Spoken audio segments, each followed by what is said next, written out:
My name is LaCollis Reed. But on behalf of Don Jackson and the members of the African American Leadership Alliance, we'd like to thank you all for coming and participating this evening in what we know will be a great exchange. Okay, in the order that I just called, Lynn Scott Pearson will introduce herself and tell us a little bit about what she wants to do. Thank you. My name is Lynn Scott Pearson. I am on the Peoria County Board and I'm running for re-election to the Peoria County Board. During my time on the county board, I always, okay, they can't hear me in the back. We'll start again. The county board is doing quite a few different things now, and it just amazes me. We're in the process of, no matter how you feel about the museum, of starting the parking deck at the museum. We're in the process of siting a landfill.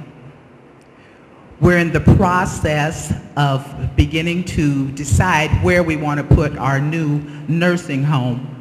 So this is something that we haven't done before, and it's just amazing and it's interesting. I'm also acquainted with Tri-County Planning, who has what they call Central Illinois Carpool, which you will all hear more about around December the 1st. What it is a software that you can go on your computer and find and tell it where if you're going to go to work, say in Morton. This originated in Morton because the employers over there can't get employees because they don't have a way to work. So they created this software. You go on your computer, you tell them where you are and where you want to go, and the names of people that are going there will pop up. You can notify them and hopefully get a ride to work. As I say, it won't begin until December the 1st, and you won't hear about it till December the 1st. But it's one step in helping people get closer to employment, to being able to go to places that the buses don't run. On down the line, they'll be using the same software to make sure that people are able to get to the train station in Normal. There'll probably be vans doing that, but it's just extremely interesting. About 2 weeks ago, we gave what we call a gap loan, and the gap loan is just that. It's after the banks have given their money, after the people have put up their money and they need just a little bit more. Then we do the gap loan if everything is in line and in order. This one has to do with the furniture company that's out in Knoxville. When it's completed, after they rehab the building and the furniture is in there, they'll be hiring about 30 people. It doesn't sound like much, but you know, the little businesses is what makes our nation go. 95% of the businesses are small businesses. So we're involved in quite a bit. I'm interested in it. I hope to stay there and help all of this come to fruition. I appreciate all of you because so many of you I know and have helped me and have supported me, and I thank you very much. Good evening. Thank you very much for this opportunity to speak with you. A little bit about myself. I'm a native Southern Californian, and I met my husband in California while he was preaching the gospel. So he likes to tell everybody that I followed him home, and so that's why I live here now. We are the parents of 7 children. We have 6 boys and 1 girl, and our oldest son is following in the same footsteps of his father, and he's currently preaching the gospel in the Philippines. I have been involved in Cub Scouts and Boy Scouts for 12 years since I've been here, and I've been a local community advocate, if you like my position, and a community activist if you don't agree with what I'm speaking out against. I've decided to run for office because I want to give back, and I want to give back at kind of a higher level than I've given back before. My concern is that our public policy doesn't always include all stakeholders to be given a seat at the table up front before we start. We also don't concentrate on our core services. And whether you like the museum or you not, the county never wanted to pay for that museum when the museum people first came for $6 million, $12 million, $24 million, or $34 million because it wasn't a core service. And we're drifting away from that. As I go door to door, I hear people say, I want to feel safe, I want to have good streets, I want you to work with the school district to get a better school and to think outside of the box. I have too many taxes, and we need to be able to consolidate and do shared services so that we can get a better bang for our buck and make our community a place where we want to live, work, and play and work together. Thank you. I don't vote for Republican. I don't vote for Democrat. I vote for the person that's gonna make a difference and get the job done. And in saying so, what I would like to know, Ms. Scott, is all the money that's been spent on this museum, what good is it really gonna do when we got teachers getting laid off and police officers getting laid off? We're losing our protection and our learning system. And all that money been put toward the museum could go toward what's really important. So could you enlighten me, please?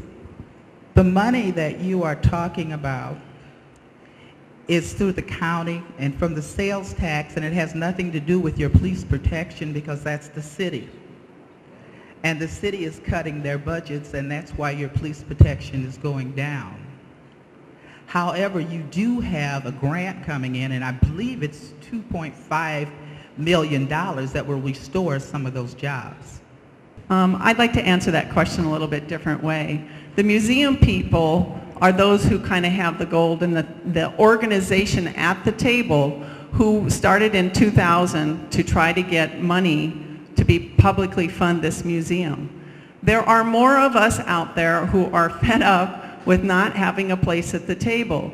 If we had somehow been able to approach the difficult questions that we have in our community, income, race, geographic separation, transportation issues, if we somehow can learn to become colorblind, or we know that I'm white, you're black, you're white, you're Latino, if we get beyond that skin and that territorial thing, we can form a group that could come to the county board and say, we would like you to put a 1/4 cent sales tax on there, or raise the current public safety sales tax from 1/4% to 1/2%. We need more protection. We need to think outside of the box. When we had all of this issue on the south side, somehow there was more money to be found for more police patrols and sheriff's patrols, and we could do the same thing. We could contract with the sheriffs and we could have more patrol. We could do something about the lead issue. We could have, that's a public safety issue. There's the black mold issue. We can't keep sticking our head in the sand and not working together. We need to be inclusive and work together to really make our community a great place to be. If elected, which areas of the board's committee system would you choose to want to serve on? I would like to serve on the Finance Legislative Committee. That is where we can make some difference. Just as the county board thought it was a good idea to first not fund the museum and then to go and think outside of the box and create legislation that they could put a referendum on there for the voter, I think we need to think about what our core service are and how we spend our money. So I really like lots of details. My husband can tell you it drives everybody in my family nuts. But I like lots of details, and I like to be able to analyze those things and talk to a lot of different people so that you can have a wide spectrum of input so that we can make the best decisions. It's difficult to say one committee. The two committees, though, that come to my mind are tax and health. And the health committee is so important because, as she mentioned, we do have a lead program. And lead is in the houses that are older than 1978, and that's the core old neighborhoods. And we know that when our children come in contact with that, it does permanent brain damage. We have a program now that we're working on. We have 5 contractors that are going through houses. Now, I'm going with this to tell you that you should call the health department if you live in a house that was built before 1978. Talk to them about getting an application to fill out to become one of the people on the program, because if you are within the city on the program, our program pays 80% and the city picks up the other 20%. So please tell your friends, tell your relatives, tell everyone about that. We're trying to get it out. We've talked to the people outside Peoria. You know, most everyone in Peoria reads the Journal-Star. But we've gone to different meetings, township meetings and everything, trying to get it out, and we put it in the paper. It doesn't seem to be getting out the way we would like to. I have some cards from the gentleman, Mr. Chance, from the health department that I can give you that have the telephone numbers. Please see me after the meeting. And I would just like to direct this to Mrs. Alms. I know that there was a concentrated effort on the south side for violence, but I think it was also a city issue, okay? I think we've had a lot of violence throughout the area, and so I just wanted to say that. Secondly, correct me if I'm wrong, but you seem to be kind of anti-museum, okay? So if you're wanting to get a group of a diverse group to go in and talk to the county about ways of using money or whatever, could you just kind of talk to me about things that you think would be better versus the museum? Because when I think of the museum, I'm thinking of, as a former teacher, a lot of good exposure for children in the area, bringing in a lot of people from outside the area, which brings in revenue. I'm also thinking jobs, hopefully local jobs for the actual construction of it, and jobs that will go on, you know, after that. So I would like to know some of the cons that you are seeing as opposed to some other things that I'm thinking differently about. And what is your battle about it? I'm not clear on that. Those are great questions. If you want to stay here or go back, whatever. Okay. Those are great questions. First of all, I have been painted as an anti-museum person. I am not an anti-museum person. This particular plan is flawed, is seriously flawed. It has gone on since 2000, and they have not been able to raise the money. And when I have talked to people in the community on different levels, there's not a lot of interest in this particular plan. It's always like when you have a child and you ask them to clean up their room. Well, I'll do it later, or I'm going to get it after this, or something else. And the money has never come through. The plan is not a plan that speaks to proper urban redesign and development down there on that block. It's an urban design, it's a suburban design, excuse me. And so it takes up a lot of that block. That block, according to the Heart of Peoria plan, needs to be very mixed use, a dense planning type of a project in order to generate foot traffic, in order to generate people who will come and spend money, okay? So the design of the project is wrong, okay?